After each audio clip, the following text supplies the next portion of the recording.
একটি বিশ্ববিদ্যালয়ের মূল পরিচিতি তৈরি হয় তার পড়াশোনা, মুক্ত চিন্তা আর সুস্থ বিতর্কের পরিবেশ দিয়ে। কিন্তু যাদবপুর বিশ্ববিদ্যালয়ের সাম্প্রতিক রাজনৈতিক হিংসা ও ছাত্র সংঘর্ষের যে ঘটনা সামনে এলো তা নিয়ে স্বাভাবিকভাবেই প্রশ্ন উঠছে। যাদবপুরের এই উত্তপ্ত পরিস্থিতির পরিপ্রেক্ষিতে আমরা যোগাযোগ করেছিলাম মানবাধিকার সংগঠন সিপিডিআরএস এর রাজ্য সম্পাদক রাজকুমার বসাকের সঙ্গে। এই ঘটনাকে তিনি ঠিক কিভাবে মূল্যায়ন করছেন শুনুন ওনার বক্তব্য। আচ্ছা, বিশ্ববিদ্যালয় তো মূলত মুক্ত চিন্তা, মতপ্রকাশ আর জ্ঞান চর্চার জায়গা, কিন্তু গতকাল রাতে যাদবপুরে যে ঘটনাটা ঘটলো, একজন মানবাধিকার কর্মী হিসেবে এই পুরো বিষয়টাকে আপনি কিভাবে দেখছেন? আমরা মানবাধিকার সংগঠন সিপিডিআরএস এ বিষয়ে যেটা বলেছি ইতিমধ্যেই, যে বিশ্ববিদ্যালয় গড়ে ওঠার একটা ইতিহাস আছে। স্বাধীনতা সংগ্রামের ধারাবাহিকতাতে যাদবপুর বিশ্ববিদ্যালয় এবং সাধারণভাবে সভ্যতার ইতিহাসে বিশ্ববিদ্যালয় গড়ে উঠেছিল মানবতাবাদী গণতান্ত্রিক চিন্তার যে ধারণা, মুক্ত চিন্তার পরিসর হিসেবেই বিশ্ববিদ্যালয় গড়ে উঠেছিল।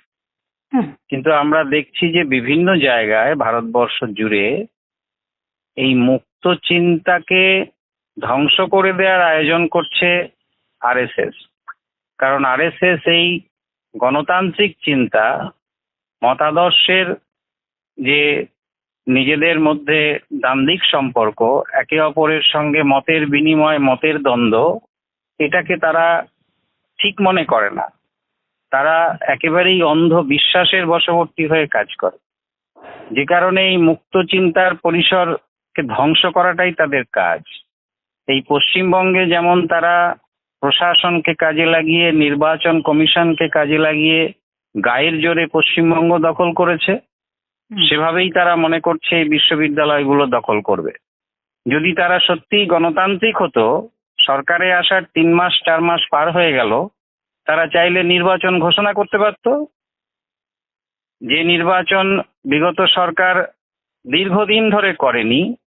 আমরা মানবাধিকার সংগঠন এর আগেও বলেছি যে এই নির্বাচন একটা গণতান্ত্রিক পরিসরকে বড় করে। নির্বাচনে সাধারণ ছাত্রছাত্রীরা যাকে পছন্দ তাকে আনবে, কিন্তু তার বদলে তারা একের পর এক ভারতবর্ষ জুড়ে যেসব জায়গায় গণতান্ত্রিক চিন্তা চেতনা নিয়ে, বামপন্থী চেতনা নিয়ে ছাত্রছাত্রীরা আছে, তাদেরকে ধ্বংস করার চেষ্টা করছে।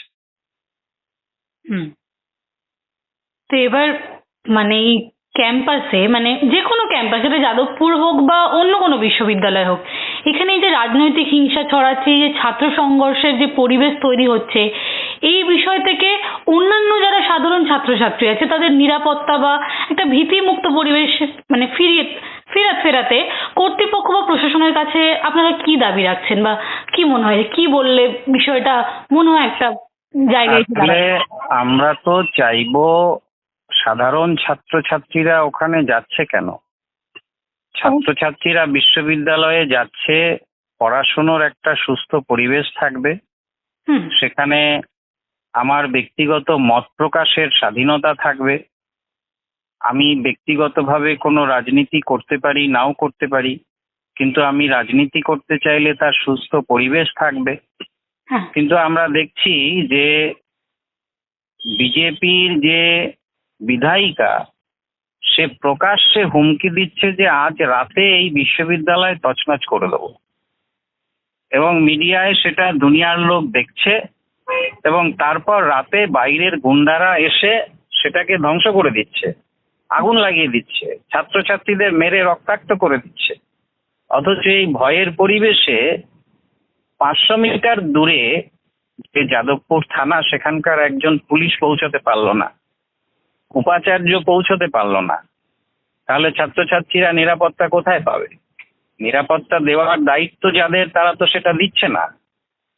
সেখানে আমরা মানবাধিকার সংগঠন থেকে মনে করি, মানুষের মত প্রকাশের অধিকার, গণতান্ত্রিক যে অধিকার, সেই অধিকারকে রক্ষা করার জন্য গণতন্ত্রপ্রিয় সাধারণ মানুষ তারা নিশ্চয়ই একত্রিত হবে, এগিয়ে আসবে। কিন্তু এই গণতন্ত্রের বিরোধী যে শক্তি আরএসএস, এবিভিপি আরএসএস এর ছাত্র সংগঠন, তারা সর্বত্র এই তাণ্ডব করে যাচ্ছে। ভাবছে যেভাবে পশ্চিমবঙ্গ দখল করেছে সমস্ত শিক্ষা প্রতিষ্ঠান সেভাবে দখল করবে, সমস্ত কিছু এভাবে দখল করবে।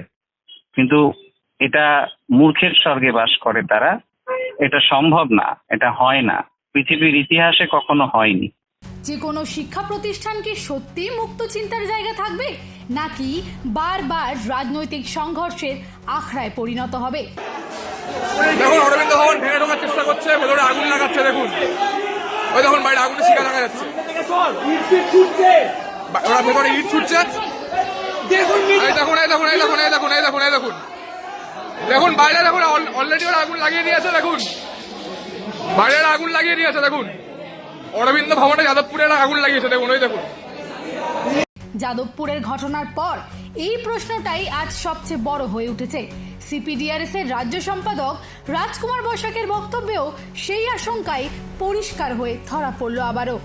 এমন একটি মর্যাদাপূর্ণ শিক্ষাঙ্গনে শিক্ষার গণতান্ত্রিক পরিবেশ রক্ষা করা এবং সাধারণ শিক্ষার্থীদের নিরাপত্তা সুনিশ্চিত করার দায় এখন পুরোপুরি বিশ্ববিদ্যালয় কর্তৃপক্ষ ও প্রশাসনের। এরপর এই অচলাবস্থা শেষ পর্যন্ত কোন দিকে মোড় নেয়, এখন সেটাই দেখার। দিশা দাসের রিপোর্ট, হেডলাইন্স, কলকাতা। কোলেস্ট্রল কমাতে হলে কি করবেন? হার্ট হেলদি ডায়েট বলি আমরা। ভাজা ভুজি কম খাওয়া, শাকসবজি ফল যেন প্রত্যহ থাকে খাবারের মধ্যে। ফ্রাইড ফুডস খাবেন না। হেলদি ফ্যাটস লাইক বাদাম বা অলিভ অয়েল এগুলো খেতে পারেন। রেগুলার ব্যায়াম করবেন, সিগারেট খাবেন না এবং মদ্যপান যতদূর সম্ভব বর্জন করুন। এবং যদি তাতেও যদি কোলেস্ট্রলের মাত্রা না নিয়ন্ত্রণে আসে তাহলে নিয়মিতভাবে ওষুধপত্র ব্যবহার করুন। আনন্দ আর ভালোবাসার দীপ্তিতে গড়া সমুজ্জ্বল পরমা, ঠিক তোমারই মতো। শ্যাম সুন্দর কোম্পানি জুয়েলার্স, আগরতলা, উদয়পুর, ধর্মনগর, কলকাতা।